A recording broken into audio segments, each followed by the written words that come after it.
Hi, I'm Kevin, And I'm Amanda. and we are serving up.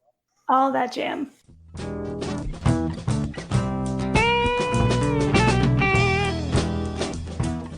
A lighthearted look at the weekend jam bands. Where we break down the jam scene's biggest stories, Talk new bands. upcoming tours, And show reviews. A little laughing, some hot takes, and an always positive message for the community. Week of January 1st, 2024. Welcome back. As we bid farewell to another incredible year in music and look forward to the next, we are glad you are here for this special New Year's episode of All That Jam. We're going to reflect on the extraordinary sounds that have defined the past 12 months, from some of the biggest names in the scene to the up-and-comers who are making a name for themselves. We found hidden gems and spoke to musicians from around the world. A sonic journey, so to speak, through the diverse musical landscape of 2023. How are you doing, Amanda? Hi, Kevin. I'm doing great. I'm very excited for this new year and just happy to be here.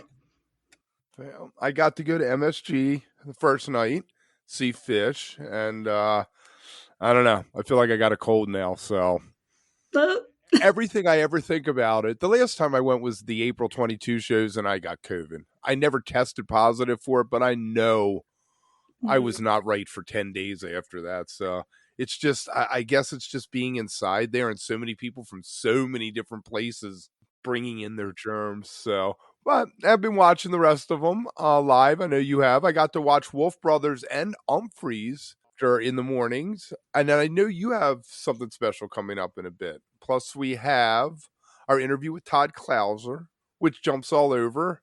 We touched on Sacred Knot, his creative vision, Mexico City music scene, and a lot more. But first, let's jump into the top 3 stories of the week. Kevin, at the end of the year, there's always so many things that come to mind for all of us, right? Of different experiences we've had. And I wanted to really find some interesting stories for this week. I ended up coming up, as usual, with a variety of a lot of random things. So nothing too different than normal. But I thought this first one was just a really good summary of why I'm so grateful to be a part of this music community. I had been seeing a lot of shares of the Warren Haynes, Ivan Neville Soul Shine video. This was just this past week. This is something that was a global collaboration on that signature song. We all know that song. It is a really fantastic one. I will say I did kind of get my fill of Soul Shine years ago, but I haven't heard it in a while. And so it was really nice to hear it again in this context as a part of the Playing for Change Song Around the World series, which is pretty cool. If you haven't checked it out, I would definitely do that. In addition to Haynes, he added lead vocals and acoustic guitar. He was in Nashville. Other notable names, like I mentioned, Ivan Neville from New Orleans, Shamika Copeland from California, and more were part of this. And the description, I think, sums up where a lot of us are right now. Basically said, when the world needs it most, this series is, kind of a light, a reminder that music crosses every border and brings us together. So if that's something that you haven't seen, I would definitely check that out. All right. Yeah, Soulshine. It did. It seemed like anytime Warren Haynes played with anybody, they did Soulshine. Plus, Government Mule seemed to do it every night, which is good. He's proud of it. It's a fantastic song. I mean, how many people get to write a song that's really that good? Yeah, I agree. And honestly, the fact that it's so, I think, catchy is maybe the wrong word. It speaks to us in a lot of ways. It's very relatable. What I thought was really interesting, and I hadn't realized this, but this Song Around the World series had contributions everywhere from Italy to Ghana, Brazil, Jamaica, France, you name it. And so I would say, just as kind of a general recommendation, definitely something to check out. The video is out there. And if you're not familiar with Playing for Change, it's been around for a long time. It's a nonprofit that is dedicated to supporting music programs for kids all over the world. So just a fantastic organization in general. And I love that they do this. That's our first story this week. Up next, maybe we'll go from the sublime to the ridiculous. But I saw this and I just had to laugh because, Kevin, for so many of us, me included, vanity license plates are just fun, but they're also a really, I think, big way to share our identity to anyone that happens to be driving around us on the roads. I know I'm always seeing posts in Fish Chicks about, hey, I saw this license plate, in my neighborhood or in my city. Does this belong to anyone here? So it's a cool thing. But I've never seen anything like this before. So just this past week, a news article popped up on Live for Live Music, and this is related to Ohio, although I have a feeling this has probably happened elsewhere. For those Billy Strings fans out there, apparently, at least in Ohio, you are not allowed to have a vanity plate that says Wargasm. Didn't know that. I don't think many of us knew that. But apparently there are limits on what you can put on those license plates, even when you only have, the required amount of characters. So Right. I'm wondering, is it the orgasm part or the war part that they were against? Well, I think that it may have been a combination of both. And let me share a little bit more about this particular, topic. So there are other examples of denied vanity plate requests. Let's see. There's a couple related to Fish, Funky Bitch, kind of maybe a consolidation of that one. JB Blows. I love that. For those people who may not be Widespread Panic fans, and Nookie 9, Limp Bizkit. I mean, there's a list now of I guess ideas that have been denied. They actually got someone at the Ohio DMV registrar's office, which I just love, to talk about this. And this person, Charlie Norman, said that people do things backwards, substitute 5 for an S to get through, but there's a committee and they catch a lot of things.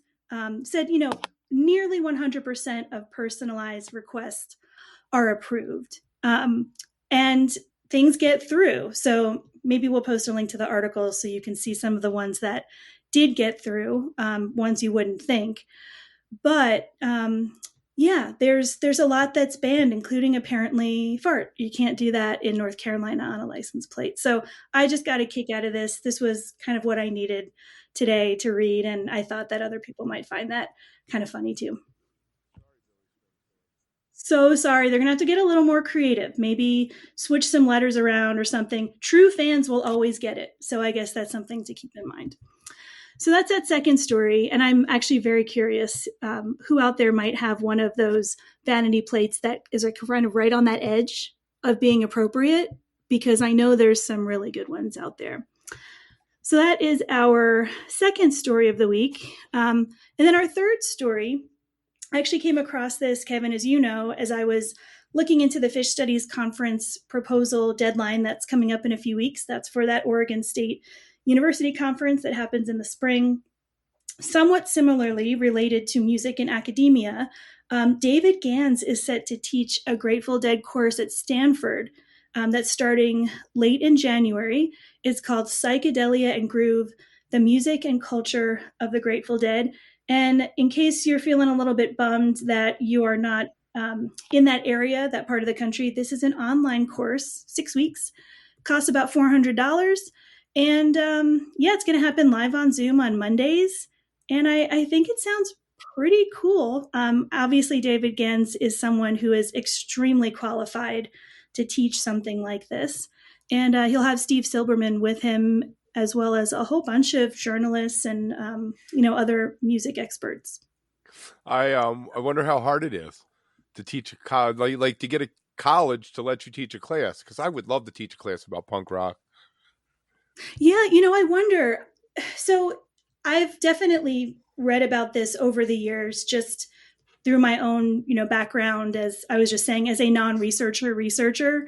And the entire kind of culture around adjunct professorship is a very, very unique and kind of weird thing. There's a lot of openings and a lot of, I think, opportunity for people who can demonstrate that they have enough experience and maybe like street cred in a particular area, plus the content. So I'm even thinking like a community college. mm-hmm. The kids could take it for their music class, when they're just trying to knock the first year out before they move on to somewhere else. I love it. That. Yeah, it is something to look into. There's some recommended textbooks for this course. And basically, my understanding is this course is going to start by tracing the band's evolution, from where it started, of course, to where things ended as, such an influential band in music history. And then they're going to examine cultural impact on society, connection to art, literature, social change, obviously fan culture, that phenomenon of like Deadhead, community and status. And so I think the goal is to leave people with maybe a new or different appreciation for the struggles, the milestones that shaped the Dead's trajectory, and an understanding of their impact. I mean, to me, that sounds perfect for a college course. Stanford maybe is a particularly unique place to want to host something like this. But if anyone out there is interested, $400, I mean, maybe you could split it with someone and just, have that other person kind of join the Zooms or watch the recordings with you. But if it's online, wow, you could get 100 people at $400 a head or something. I'm all about that. Make it work. Discord status, contribute a little bit, get everything. And I'm sure that those conversations are going to be absolutely fantastic with someone like David Gans out there leading it. Nope. All right. David Gans, I remember him from the Deadhead Hours. Absolutely. I used to be home at midnight. I'd have to get home by midnight on Saturday so I could record the Deadhead Hour because it was the best sounding Grateful Dead you were going to have. It was soundboards over the radio. You were getting that first gen, I mean, he truly, I think, has been able to tell the story of the Dead in my opinion, in a way that resonates whether or not you were there. And sometimes that's a little bit hard to do with something that's so substantial in music history. And for someone like me that wasn't there, but still has so much love for it, he's always come across as someone that is really, truly open to sharing that with everyone and really making everyone feel welcome to it. So I'm stoked. Maybe I'll take it. Like I need, another thing to do, but it's, once a week for 6 weeks. I can handle college credits. There you go. I'm always looking for more of those, Kev. All right. So another guy who was pretty cool to talk to was Todd Clouser. He is a guitarist in Mexico City. And we got into a lot of stuff with him, but we talked about COVID, creative vision versus commercial potential. He has a couple albums, Sacred Knot, one with his band Electric Love. And the end of this first bit, we get into cultural representation since he is an American living in Mexico. And, he's incorporated that into his sound. So let's jump in and check that out, and we'll see you on the other side.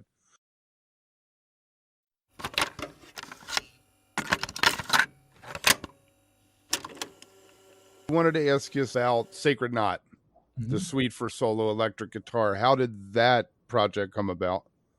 I think that was during pandemic, and just being alone, hanging alone and needing a way to wanting to continue to create music and put music out. And honestly, I'd always, wanted to do some more, I guess, intimate, maybe would be the word, kind of recordings and writing. And I love really the act of writing, like the craft of composing, of writing. But as you get out and you have all these different bands and you're on the road all the time, which I also like, but some of that kind of gets left aside. And then when the pandemic came, that seemed like that was a good time to be able to do that. We've talked to quite a few people who I've joked that we should do a series how I spent my quarantine. And it turns out for a lot of people it was good because they had a chance. They had to get off the road. They didn't have a choice. But by being off the road, it allowed them some time maybe to assess and evaluate. Did you find it as a positive experience and all the negative that it was? Yeah, to some extent. Then it just went on way too long. That was it was like, okay, at the beginning it was frustrating. In the first couple of months we just spent like rescheduling stuff, thinking like, okay, this tour is going to be past 3 months, 6 months. And then you kind of, reach acceptance, and it was like, okay, I'm going to make use of this time, and I got to be creative and do stuff. And then when there started being all these false starts, and that is when it got, it felt really frustrating. Yeah. Right. Yeah, I was trying to. I took my youngest to see Bikini Kill, and it was originally scheduled in May of 2020. We went last month. It finally happened. They postponed it 3 times because of COVID. Somebody got it, and then someone else. I was like, "Are we ever going to get to see this show?" All right. As an artist, how do you navigate between expressing your own creative vision and making something that is for an audience? Yeah, I'm not the greatest at balancing that, because I feel like, and sometimes people tell me, like, I tend to take a lot of drastic turns in the music that I put out, so it's hard for somebody to have a certain expectation, I think. And I've kind of had to accept, and that is limiting in terms of, the amount of people that it gets us in front of, and sort of, career development and that, as it were. But some years ago, I kind of just accepted and embraced that, and that's what it was going to be, because that's about, what I can do and feel okay doing. So I guess, the short answer is I really don't balance it. And I don't say that out of being, noble or really, it's just kind of what I can do. There you go. How do you approach live performances versus what you do in the studio? Yeah, I think that's always shifting as well. I think the way that records are made now, and even, financial realities of it too, is we're more and more live in the studio than we used to be. Just, maybe there isn't budget to have a couple weeks in a studio and be mixing and remixing all the time. Which actually suits us well, because I think all of the bands and projects that I've had are really about the live experience. So yeah, we just went down to the studio. I love Testa Studio in Leon with a Love Electric, and we just recorded one day in the studio. We did like 5 tunes and recorded it to tape and mixed, and it felt awesome. So that's where I'm at on it now. Right. When are we going to see that? Probably fall sometime. Yeah. Okay. It's kind of a surf rocky record. I've been spending a bunch of time on the coast, the Pacific coast in Mexico, in this little town. So got inspired by some surf guitar music. So the return of Dick Dale, huh? Yeah, exactly. Yeah. We don't want to set ourselves up for failure, but that's where it grabs from. You have a really diverse cultural influences, and Mexico City, you're living down there. How do you approach cultural exchange and representation in your work to make sure that you respect the different musical traditions you use? Yeah, I know what you're saying. I mean, I think, first just being conscious of that, that there is something there to respect. And I try to play the role, and even with this Mexico City experiment record, I'm not from there. We're doing a record kind of about Mexico City and about the scene. So it's a little delicate, and I'm conscious of that. And I try to just set it up like I try to be a conduit for people to tell their stories, to create a situation where somebody could tell their story, and friends from the city can tell their story in a musical sense, and again, I think it's not, I try not to dictate how it's going to sound or what it's going to be, but create a situation, a musical situation, and then a situation with the label and all this where, people can participate and share, what they have in their experience. All right, Kevin, I know that there's a lot more to come in this interview with Todd, but before we do that, as always, want to make sure to remind everybody to check us out on social media at All That Jam Pod. That's Twitter, X, Twix, I'm not really sure how to call that these days. Then Facebook and Instagram. And I feel like, Kevin, we kind of do a slight variation of news from the two of us on each of those social media channels, so you really should follow all of them, just because you never know what you're going to get. allthatjampod.com, of course, and then YouTube, where you've been putting up some full interviews, which is fantastic. Kevin, do you want to talk about what's coming up for the first week of 2024? Oh, yeah. We got a big week jumping off. We have Chris Yunker tomorrow. He's going to be talking about his 40th birthday celebration coming up. So you want to check that out because there's going to be lots of guests. And if you are near where it is, you probably want to go over and see it. On Wednesday, we got Ryan Jailbert on the Motets Big 2023, talking about Sarah Clark, their newish singer. She's been with them, I guess, 18 months now or so. And their big year on the road. We have Mark Brownstein on the Zen of Jam. We asked him about improvisation, and he got deep with us. And then we turned a little bit to the Disco Biscuits coming back stronger than ever after quarantine. On Friday, we're going to have Avram Brown about his latest LP. Saturday, Knives, we're doing the catch up with. And then on Sunday, we have Lena Langendorf. She's from Sweden, so she was our first interview in Sweden, but one of the many that we've hit over the course of the year. We've had, Australia twice, Colombia, Mexico, Sweden. I mean, it's pretty crazy, but we're going to get into a little more of that probably in a few minutes. But before that, we're going to check out the rest of this Todd Klauser. And he played with Keb Mo. So we got into Keb Mo playing acoustic versus electric. He makes videos. He runs something called the Lakeside Guitar Festival, and he told us all about the Mexico City scene and threw out some recommendations of bands to check it out. So we'll see you on the other side. Keb Mo, you want to talk a little bit about working with him?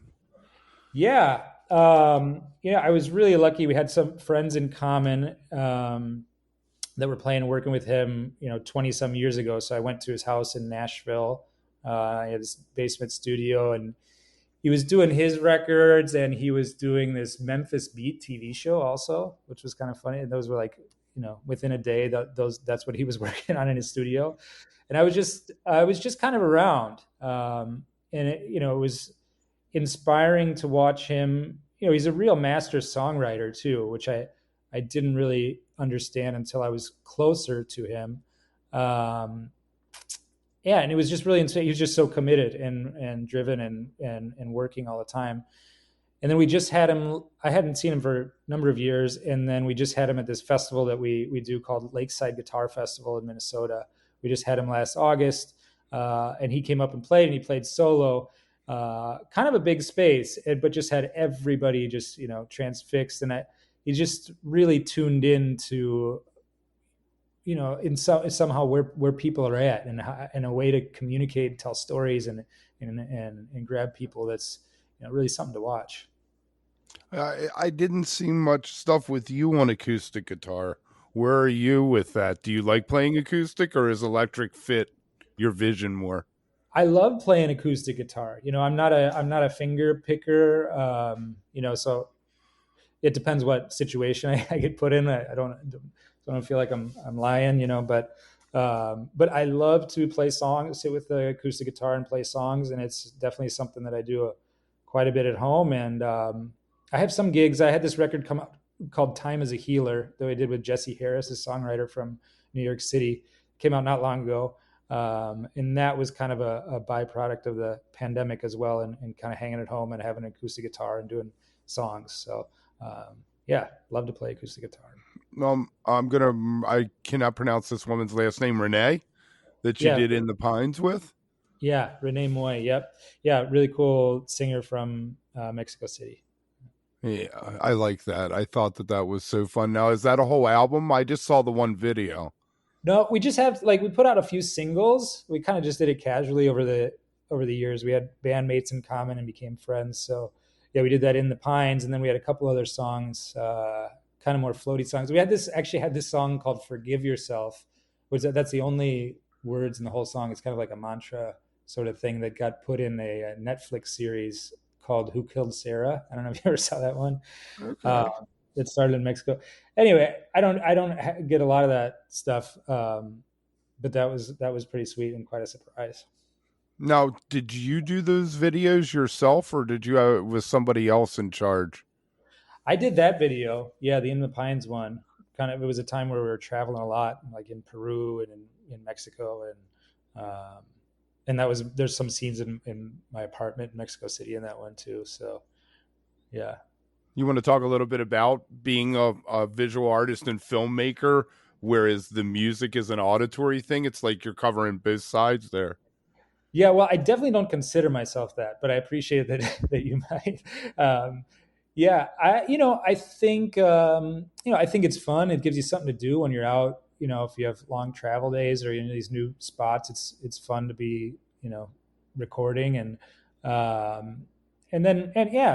be creative on the airplanes or wherever you're on, and you can sit there and edit video and also it's for a long time there it was like, oh, you got to do a music video. And then it was like, well, that's going to cost, how are we going to have all this money to music videos, and then, so you kind of learn to do some of those things yourself too. Right. I really wish music videos would come back, but that's another, there's so many people, a lot of bands put out good videos, and it's, I guess it's lost on YouTube for one thing, but there isn't MTV had the country surrounded at one point, I guess. Yeah, I know, that was fun. Yeah, I mean, I grew up totally in that. Yeah, it's crazy. So, all your years playing music on the road, do you have a personal philosophy that you've come to? Nothing that I could dictate, well to you. I think at this point, I'm really just grateful and trying to maintain that attitude to be doing it, to be out playing. I absolutely love going out and playing music, and that we get to play our own music just feels like a real gift, and I still have a lot of ideas of projects that I want to create, and just keeping doing it, being persistent, and I think staying in love with it is really where I'm at right now. Okay. You have June 9th, is it, that the Mexico Experiment comes out? Yeah, I think it's that Monday. I can't remember if it's the 9th or what it is, but right around then. I'll make sure when we post something about this that we do that. And you have the Love Electric coming out, you said hopefully in the fall. What else is on the plate? Well, a lot of energy goes to this festival now that I mentioned, Lakeside Guitar Festival in August in Minnesota. It's like a few day thing. So getting that all together, a band that I play in called Klezmerson, which is on John Zorn's label. Tzaddik is coming up to play that. Is it klezmer music? It's a mixture of kind of klezmer and Mexican musics, then with some like really wild rock and roll and psyche stuff too. There's a band out of New Orleans, the Klezmer All Stars, that are just so fun to see live. Killer, yeah, such a great time. Yeah. This is kind of like a wild take on klezmer, but anyhow, a really fun. So yeah, a lot of energy going to that festival. We have some Love Electric gigs in Europe, which is always like a dream. We get to go to Portugal and Austria late July. So excited about that, and yeah, getting behind this Mexico City Experiment record too. See, where. So, but that's something that's never going to tour, is it? I don't know. It could. It'd be fun. It's just a matter of getting everybody's schedules together and all that, which is kind of more challenging than ever. But we'll definitely play in Mexico City. And Mexico City right now is really just like really happening. There's a lot of places to play. People are coming out to the shows every night of the week. So I'm sure we'll do a number of shows throughout the summer in Mexico City when everybody's around. Any bands that I should be looking for out of Mexico City that you're hearing? Well, there's a lot. I mean, there's a lot like Son Rompe Pera, which is SON Rompe ROMPE Pera PERRA. Is this really kind of radical punk rock marimba cumbia band, and they're really kind of blowing up. I mean, they're doing like some bigger international tours and stuff, and that's they really sound like Mexico City or an element of Mexico City to me anyhow. There's another band called Belefante Sensacional, which is more I don't know, kind of punk blues song world stuff that I really love. And then there's a lot, Mexico City jazz and creative music scene is always happening. From Herman Bringas, who's on the record, who's this free jazz sax player, who has this place called Jazz Orca, to Pancho Lelo, who's this incredible jazz guitarist. So there's a lot down there. And if you start to dig around, or if you go down to Mexico City for a week and just jump around the few kind of jazz club spots, you'll hear some pretty radical stuff. Nice. I love to hear it. Yeah. That's what we want. We want more interesting stuff out there. Enough of the pop music there.